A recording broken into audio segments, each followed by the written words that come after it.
yang kita baca kan sedikit, yang bisa nulis juga lebih sedikit lagi. Jadi kalau ada yang bisa mengeluarkan karya seperti ini, itu luar biasa sekali ya. Bisa jadi bahan pembelajaran buat kita semua, bukan mudah-mudahan sih bukan cuma buat kita sekarang juga, tapi juga buat generasi-generasi yang buat adik-adik. Mudah-mudahan kita mengambil hikmahnya.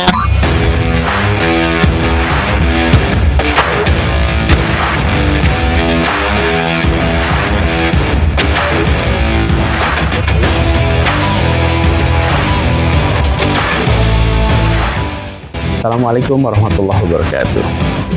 Mengucapkan terima kasih kepada Lembaga Perlindungan Tunas Bangsa LPTB yang telah menyelenggarakan kegiatan bedah buku In Silence. Pemprov DKI Jakarta sangat mendukung, mengapresiasi kegiatan ini, dan buku yang dibedah merupakan buku pertama dari tetralogi perjuangan hak asasi manusia, khususnya pada perlindungan anak.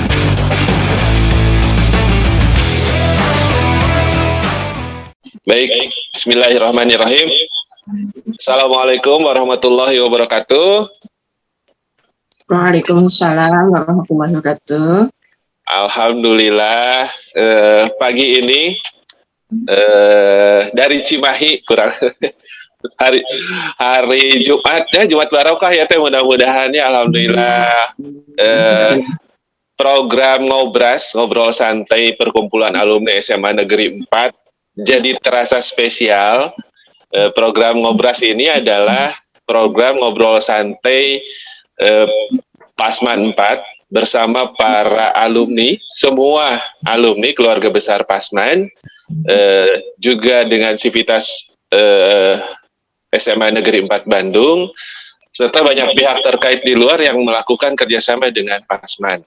Tentunya mereka-mereka yang kita hadirkan adalah para alumni yang sudah banyak memberikan inspirasi buat kita semua, turut mengharumkan nama SMA Negeri 4 setelah mereka lulus dan berkiprah di dunianya masing-masing.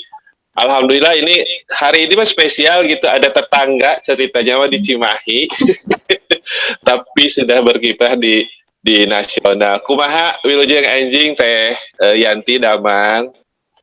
Alhamdulillah, wilujeng enjing Satadiana Sampurasun gitu ya. Pertama, assalamualaikum ya. Assalamualaikum warahmatullahi wabarakatuh. Waalaikumsalam warahmatullahi. Abdi nggak maklum teteh, soalnya kan orang tos begadang ya tadi wanginya. Ku abdi ditinggal di tabuh 20 hiji opat-opat, dugi ka tabuh 20 tilu 18 teteh. Tos berkali apa saja? Saur teteh teh kieu nanti istilahnya teh iya teh tadi sina besok tapi nyambung wae kan gitunya. Alhamdulillah. Ternyata banyak cetan kita yang menurut saya banyak memberikan inspirasi.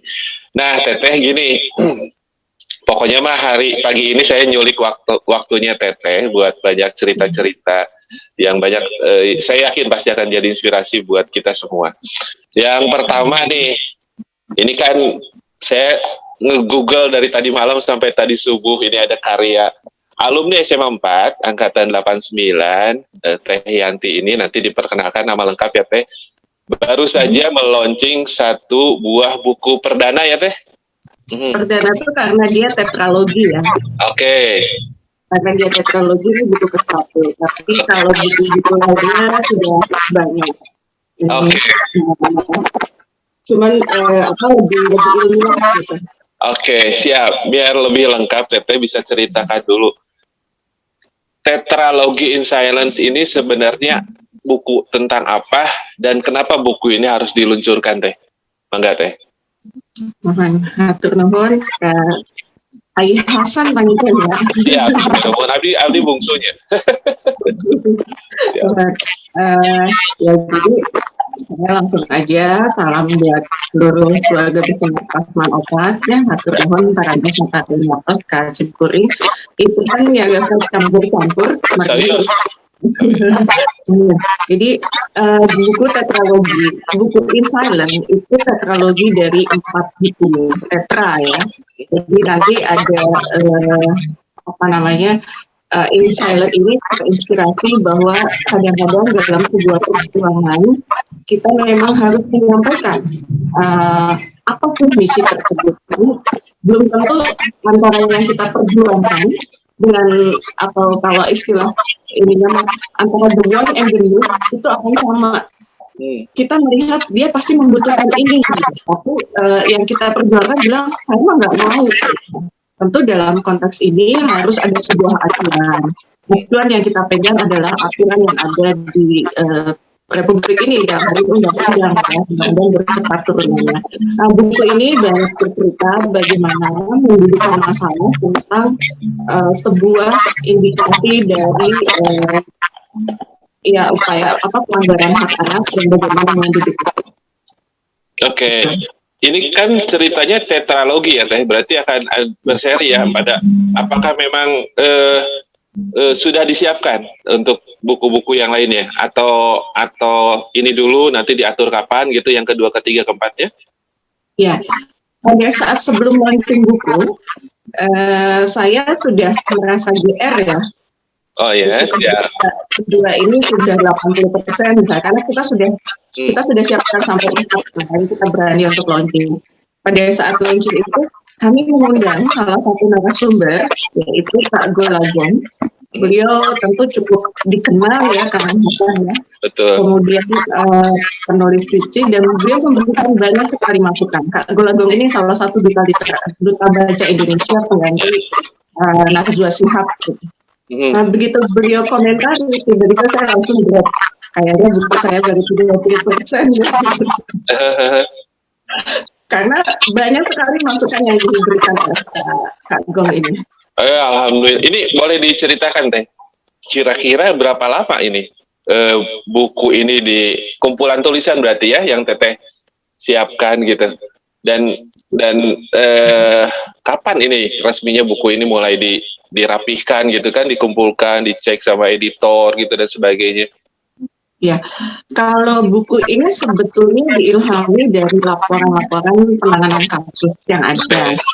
Kemudian kami dapat masukan ketika membuat laporan tersebut, Bu, ini sebaiknya tidak dibuat dalam bentuk laporan saja, karena laporan itu kan cuma data, gitu. Jadi harus ada bahasa yang efektif. Oke. Rekomendasi analisa itu, terus saya bilang ya kalau begitu, kalau menggunakan bahasa yang efektif berarti kita harus menulis dalam sebuah cerita. Ya, jadi muncul ide untuk membuat buku. Jadi benar yang disampaikan oleh Kak Gong bahwa untuk menulis sebuah buku tidak boleh dimulai dengan ngalamun. Kayaknya yang gitu. Oh iya. Kayak ngalangkung. Ya. Jadi memang ini dimulai dengan banyak gitu. Oke. Ini sejak kapan nih Teh kurang lebih di bahan-bahan ini dikumpulkan Teh?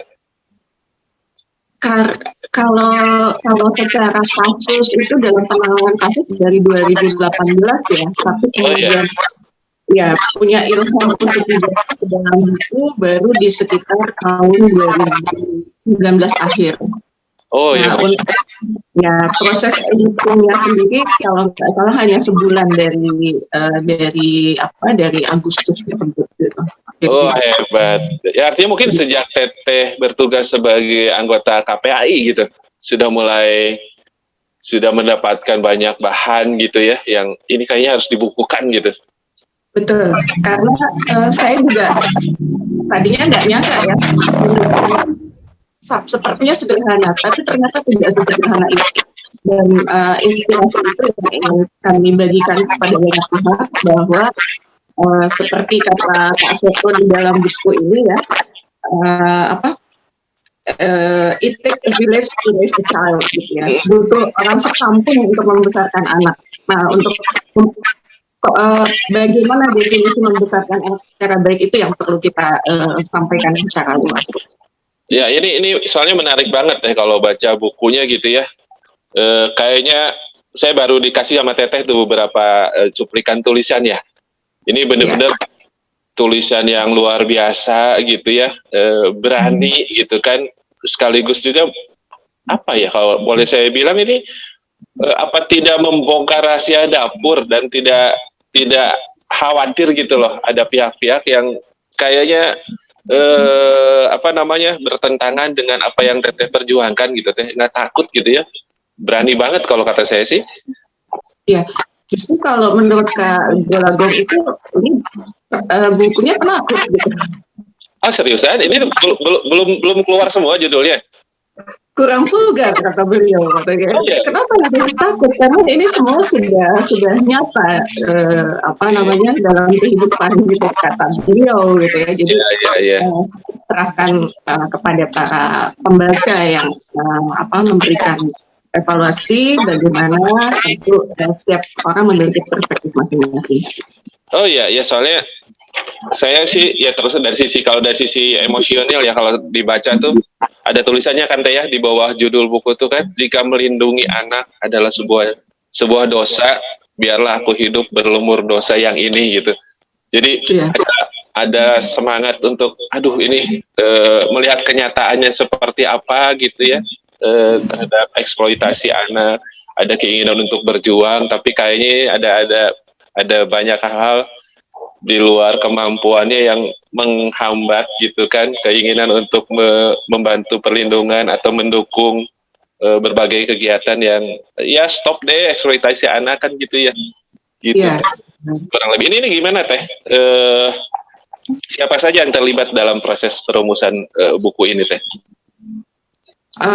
Banyak sekali yang terlibat ya, terutama kami juga mengutip dari beberapa sumber-sumber penelitian itu untuk menguatkan bagaimana sebetulnya persepsi yang kita ambil itu benar atau enggak.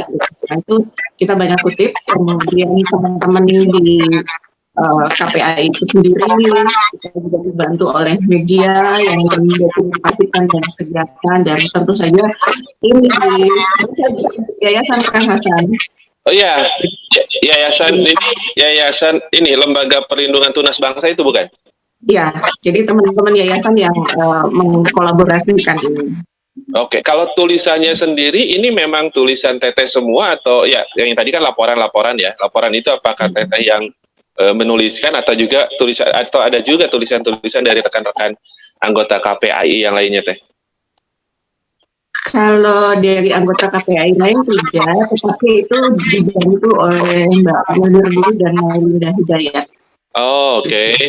Mereka ikut support juga ya Teh, tapi ide awalnya tetap dari Teh Yanti ya, gitu. Saya lihat juga di beberapa referensi ya Teh, itu sudah dibaca juga nih sama para anggota senator ya, DPD kita gitu ya. Betul. Anggota senator ya. Betul. Ada yang kenapa saya tadi katakan ini berani gitu ya. Ini kalau baca komentarnya ya, ada salah satu komentar dari senator DPD kan, sebuah tulisan yang syarat tentang perjuangan melindungi anak negeri menghadapi struktur kuasa modal dan kuasa negeri yang belum berakhir.